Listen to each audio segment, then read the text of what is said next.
en lisant sur le perron. Par un après-midi, on se disait c'est si bon se retrouver entre amis, assis l'un contre l'autre pour s'occuper des autres. On se fait des accroires en se contant des histoires.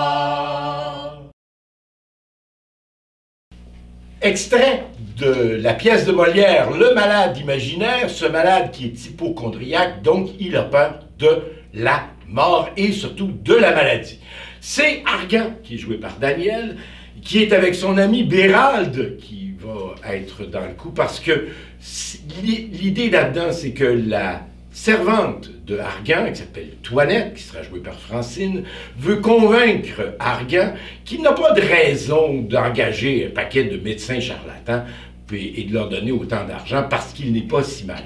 Or, Toinette va se déguiser en médecin. Alors, vous allez voir Francine apparaître tantôt en Toinette, tantôt déguisée en médecin, mais Bérald, l'ami de Argan, est au courant de la chose.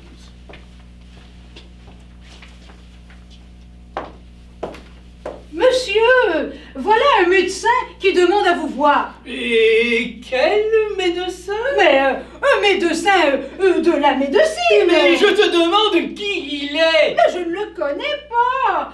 Mais il me ressemble comme deux gouttes d'eau. Et si je n'étais sûre que ma mère était honnête femme, je dirais que ce serait quelques petits frères qu'elle m'aurait donnés depuis le trépas de mon père. Fais-le venir. Hey, vous êtes servi à soin. Un médecin vous quitte, un autre se présente. J'ai bien peur que vous ne soyez cause de quelque malheur. Oh, comme vous en revenez toujours là. Voyez-vous, j'ai sur le cœur toutes ces maladies-là que je ne connais point. Oh. Monsieur, agréez que je vienne vous rendre visite et vous offrir mes petits services pour toutes les saignées et les purgations dont vous aurez besoin. Monsieur, je vous suis fort obligé, par ma foi. Voilà Toinette elle-même. Monsieur, je vous prie de m'excuser. J'ai oublié de donner une commission à mon valet. Je reviens tout à l'heure. Et ne diriez-vous pas que c'est effectivement Toinette? Il est vrai que la ressemblance est tout à fait grande, mais ce n'est pas la première fois qu'on a vu ces sortes de choses, et les histoires sont pleines de ces jeux de la nature. Pour moi, j'en suis surpris. Que voulez-vous, monsieur? Comment? Mais ne m'avez-vous pas appelé? Moi, non. Il faut donc que j'aie les oreilles cornées. Demeure un peu ici pour voir comme ce médecin t'aurait semblé. Ah oui, vraiment, mais j'ai affaire là-bas et je l'ai assez vu. Si je ne les voyais tous deux, je croirais que ce n'est qu'un.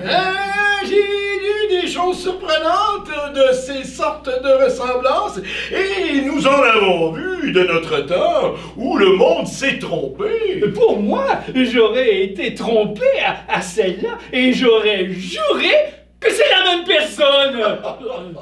Monsieur, je vous demande pardon de tout mon cœur. Cela est admirable.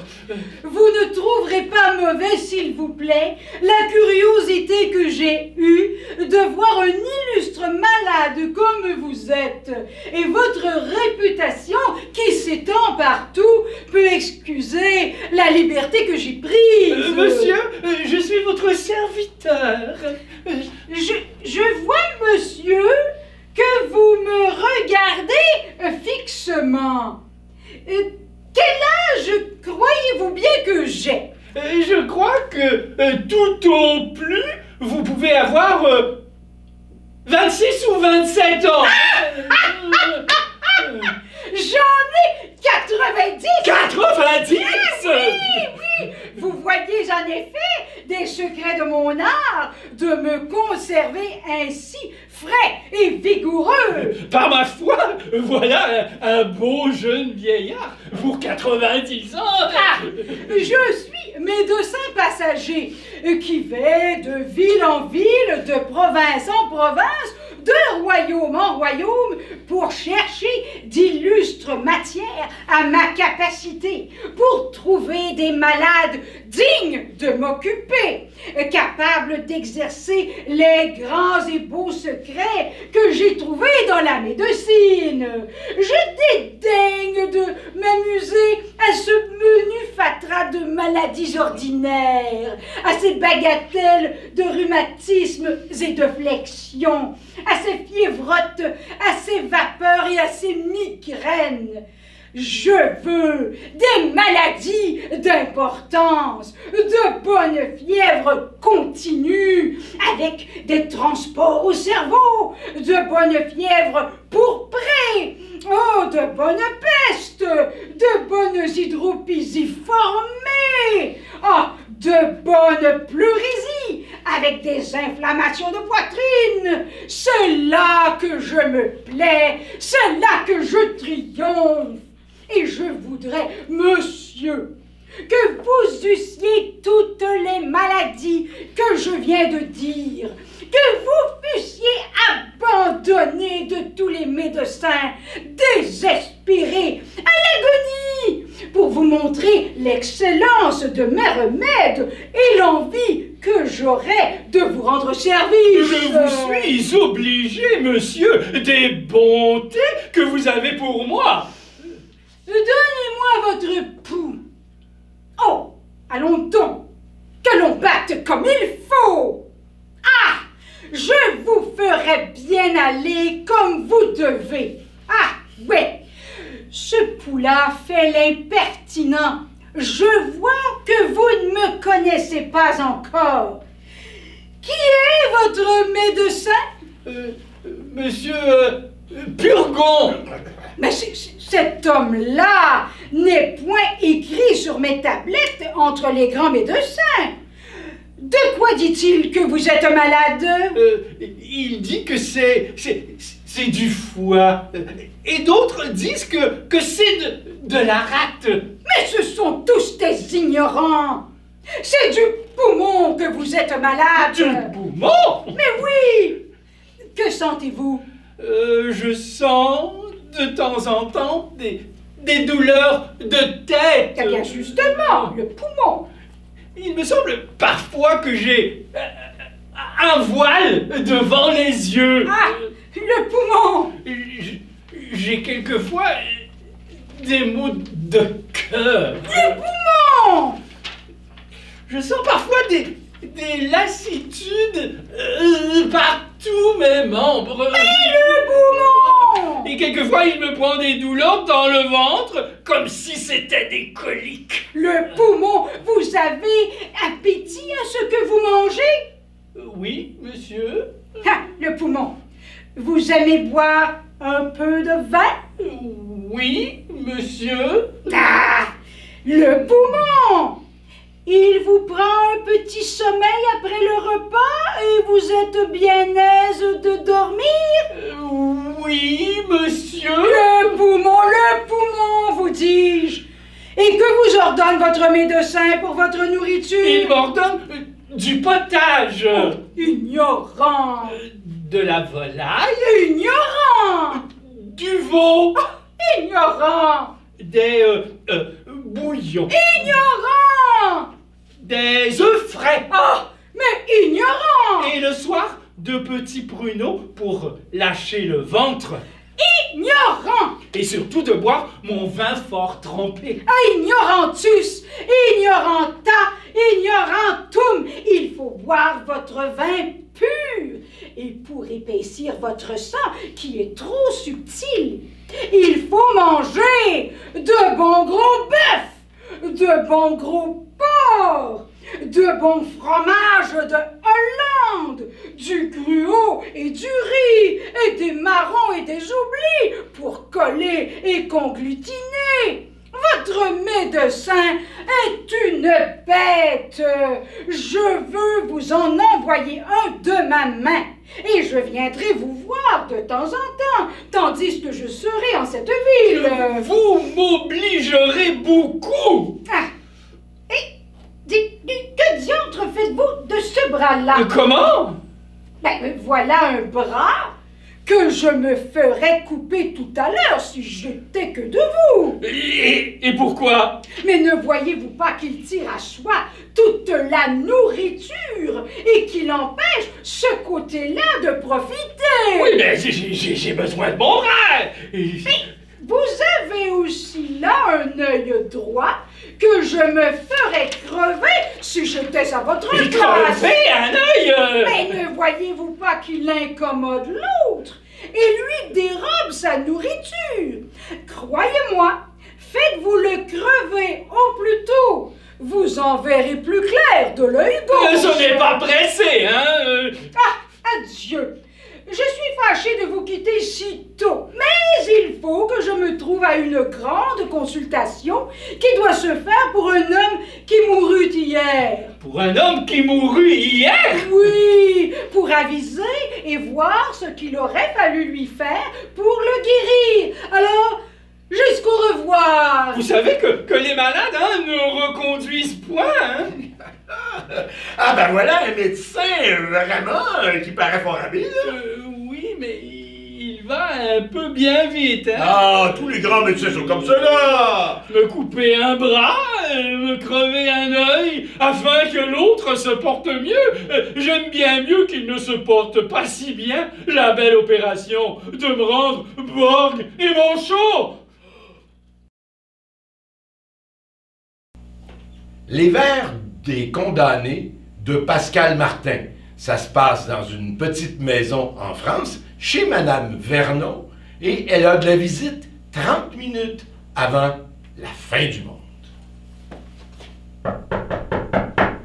Entrez, c'est ouvert. Sarah Connor? Non, Viviane Vernon. Oh oui, je sais. Excusez-moi. En fait, j'ai toujours rêvé de poser cette question. Bon, je suis un peu puéril, non? Non, je vous en prie, si ça vous fait plaisir. Oh, merci de votre compréhension. Vous savez, à une demi-heure de la fin du monde, si on se fait pas plaisir maintenant, quand est-ce qu'on le fera, n'est-ce pas? Ah, vous êtes bien aimable. Je me présente, Rodrigo. Enchanté. Et qu'est-ce qui vous amène, Rodrigo? Ben, je viens pour un contrat. Le contrat. Quel contrat? Écoutez, si c'est pour une assurance d'essai, là, je crains que vous ayez fait le déplacement pour rien, mon cher monsieur. Une clause de résiliation va nous tomber sur la tête d'ici une demi-heure. Non, non, c'est pour le contrat que vous avez souscrit par rapport à la fin du monde. Expliquez-vous parce que là, je ne comprends rien. Ah, il y a un an, quand la fin du monde a été officiellement annoncée à cause de l'astéroïde géant, vous avez souscrit un contrat auprès d'un tueur à gages. Moi. Ah, vous vouliez mourir avant la fin du monde pour ne pas vivre le désastre. Oui, je me souviens maintenant, mais c'est maintenant que vous arrivez.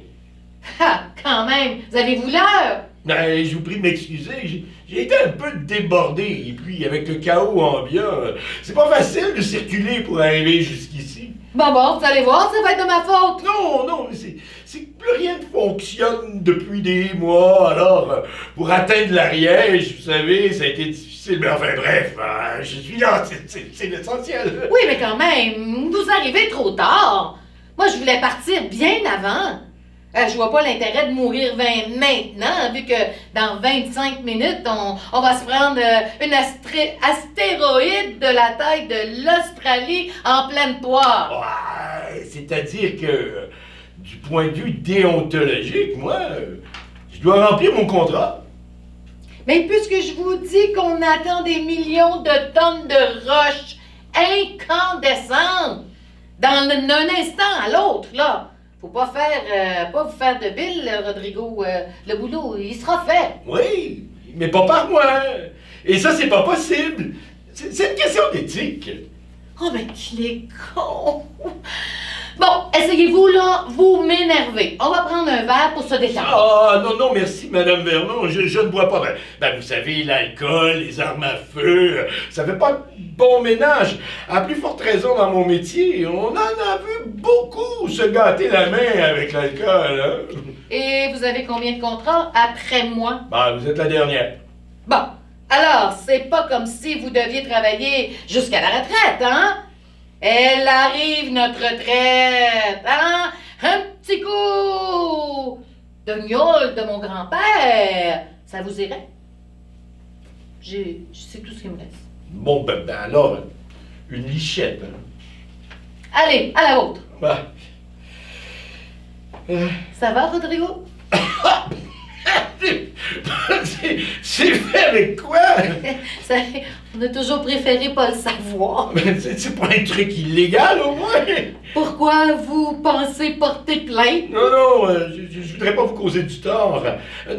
Donc, comme je vous disais, dans ma profession, nous nous mettons un point d'honneur à toujours honorer notre contrat.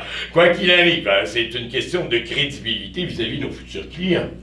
Futur client. Ouais, je reconnais qu'en l'occurrence, compte tenu des circonstances, cet enjeu a beaucoup perdu de son importance. Bon, alors vous laissez tomber. Vis-à-vis ma propre éthique personnelle, je peux pas. J'aurais l'impression de me trahir moi-même. Je voudrais pas partir avec le sentiment d'avoir mal fait le boulot. Surtout le dernier. Surtout si près du but. Vous comprenez? Vous avez une conscience professionnelle qui vous honore, Rodrigo. Hein? Je vous comprends parfaitement. OK, on fera comme vous voulez. D'un autre côté, on a le temps. Vous inquiétez pas, je vais pas me sauver. Je vous remercie de votre compréhension, Madame Vernon. Vous pouvez m'appeler Viviane. Oh, ne prenez pas mal, mais j'aime autant pas. Je peux pas être trop familier, ce serait pas professionnel. Ah, je comprends. Je voulais aussi vous demander de m'excuser, d'excuser ma tenue en Bermuda comme ça.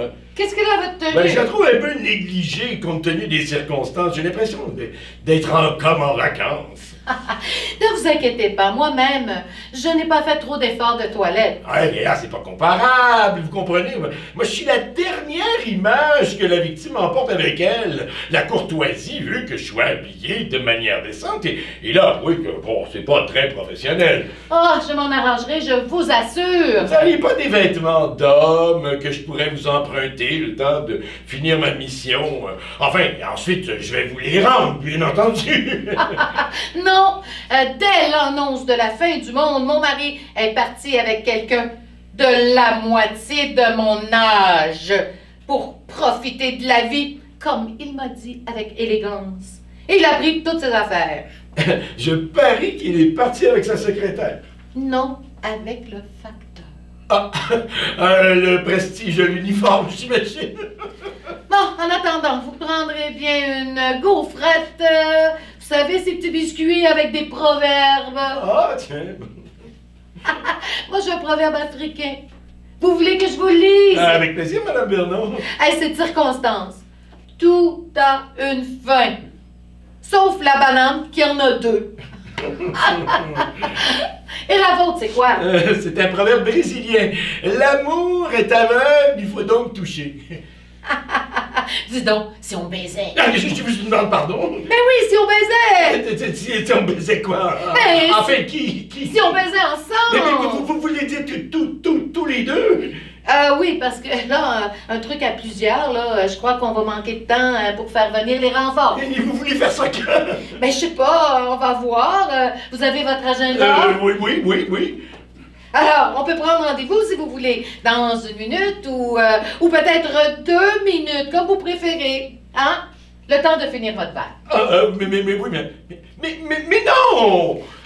Quoi encore? Mais déontologiquement, dans notre profession, nous ne pouvons pas devenir trop intimes avec nos cibles. Il faut pas que les sentiments interfèrent avec la mission. Hey, mais j'essaie pas de vous faire tomber amoureux de moi, là. Je vous propose simplement de me baisser. J'entends bien, mais malgré tout, on n'est pas à l'abri de s'attendrir. Oh, mais qu'il est con. Oh, et quand quand bien même vous auriez un embryon de soupçon de tout petit sentiment à mon égard. Qu'est-ce que ça peut bien faire, puisqu'on va se faire écraser dans 20 minutes? Vous croyez que c'est le genre de propos qui va érotiser l'ambiance, vous? Ah, je sais pas, je manque de recul. Vous savez, je n'ai encore jamais eu l'occasion d'envisager un coït furtif à 20 minutes de la destruction de la Terre. Peu importe, ça n'est pas du tout envisageable. Ça va complètement à l'encontre de l'éthique de ma profession. Non, mais c'est quoi votre problème, là? Hein, je suis pas à votre goût? Je suis pas assez sexy? Vous aussi, vous êtes homosexuel, peut-être? Vous avez fait un vœu d'abstinence. Je suis trop jeune, ou trop vieille, ou trop maigre, ou trop grosse. J'ai mauvaise haleine? Oui, non. Mais c'est quoi ça? Ben, les réponses à vos questions. OK. Donc, rien ne se pose à ce que nous ayons une relation sexuelle dans l'urgence, à part votre éthique à la con. C'est-à-dire que même si je consens à transgresser mon éthique professionnelle, ce qui représente un très gros effort de ma part, j'espère que vous en avez conscience, il reste quand même un obstacle à votre projet. Ah oui? Et c'est quoi? J'ai pas de préservatif. Oh, qu'il est con!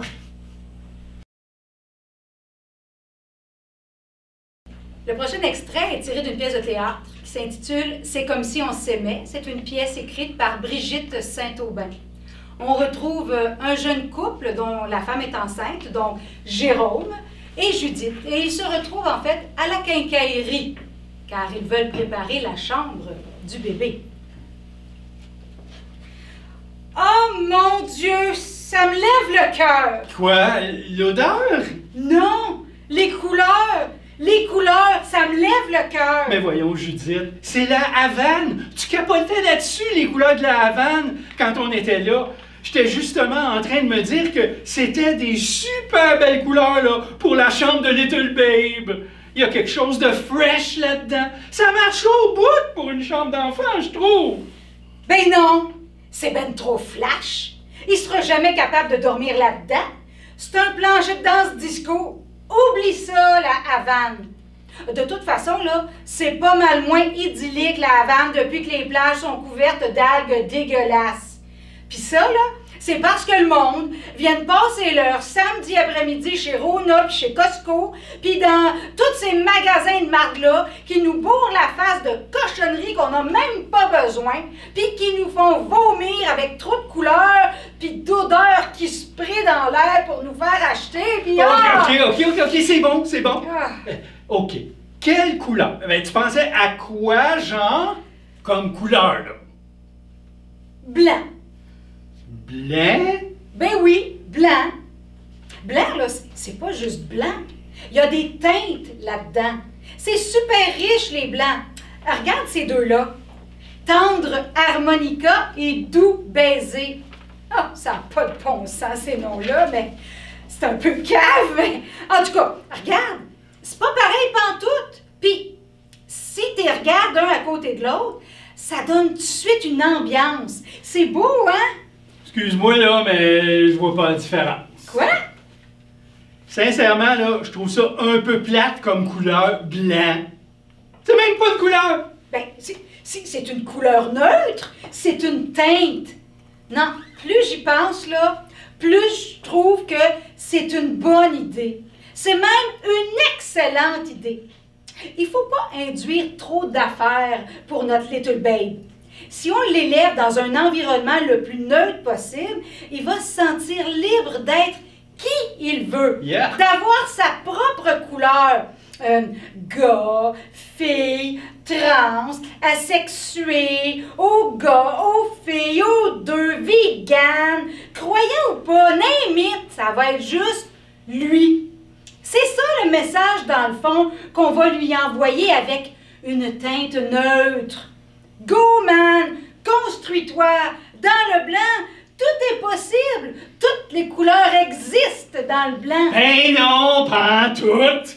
La neutralité, c'est de la merde! Le message qu'on va y envoyer avec du blanc, c'est plus « Prends pas position dans la vie. Reste tranquille. Surtout, fais pas trop de vagues. Crée-toi une zone de confort, puis assure-toi de rester dedans. Pense surtout pas à te mettre en danger. Non, non, non. Reste dans le neutre. Puis en plus de ça, c'est même pas blanc ton affaire, c'est pire, c'est beige. Beige is the new white.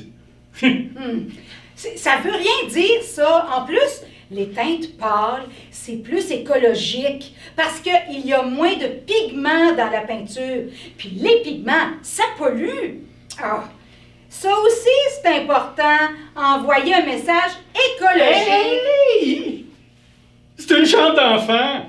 Blanc, ça va s'aller tellement vite là qu'on va être obligé de repeindre dans 6 mois. Wow, le comportement durable!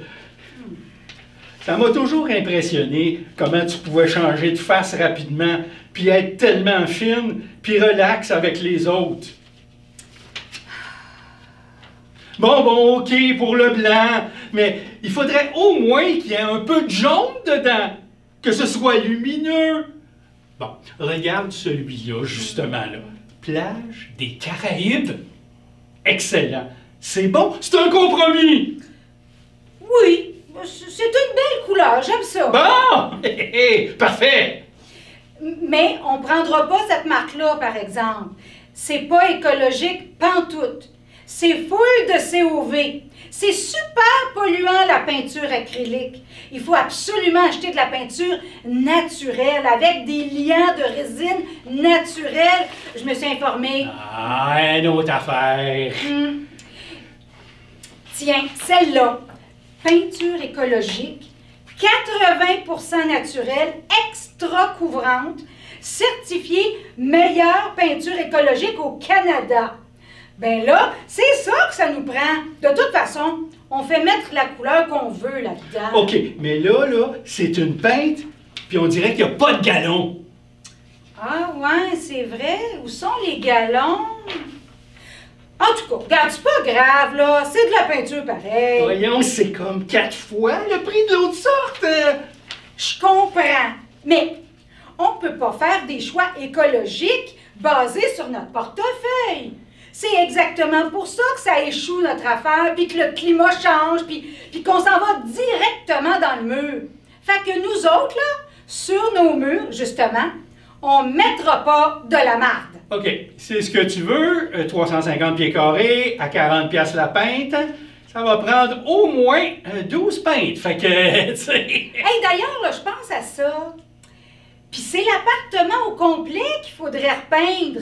Little Babe, là, il va pas passer ses grandes journées juste dans sa chambre, il va être partout dans l'appart, pas juste là. Attends. Repeindre l'appartement au complet. Avec cette peinture-là, ben voyons donc, Judith, t'as-tu 5000 piastres à mettre là-dessus?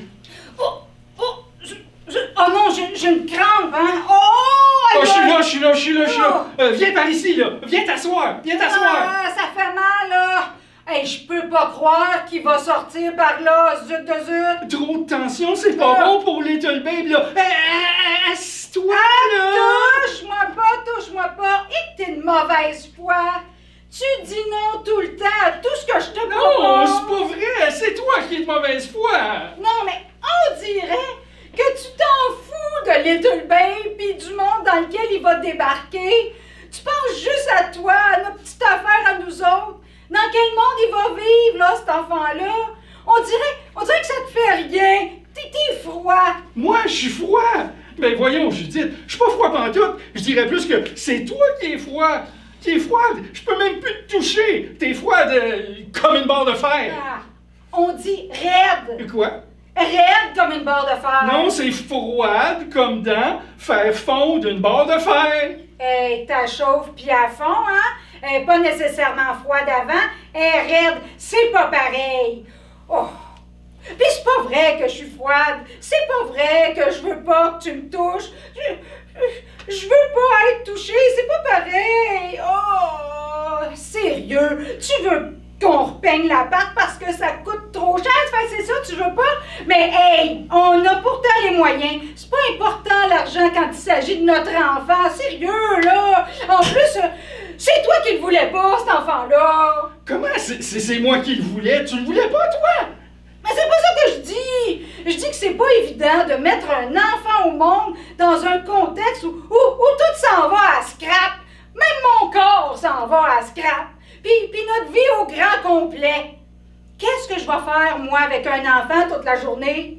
Laver des couches réutilisables, faire des purées maison, faire du cardio poussette, l'été 24 heures sur 24, passer ma vie à être zéro déchet, puis voir personne, attendre que tu rentres pour prendre le relais.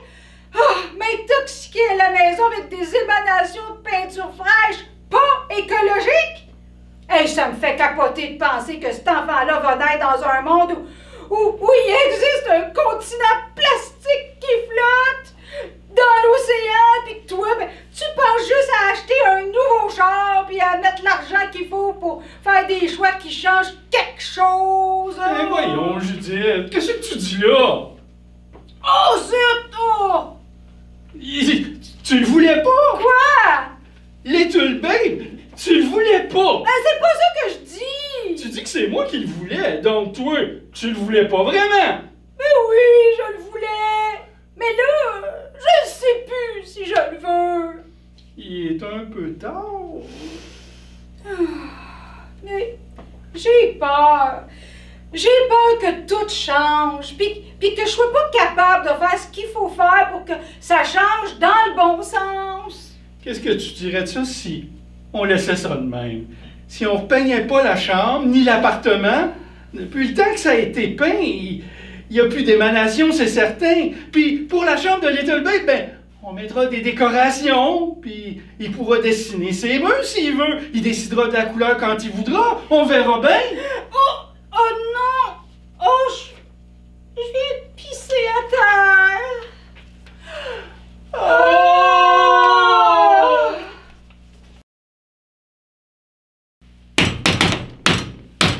Qui est là? Les joyeux troubadours! Mais entrez, voyons!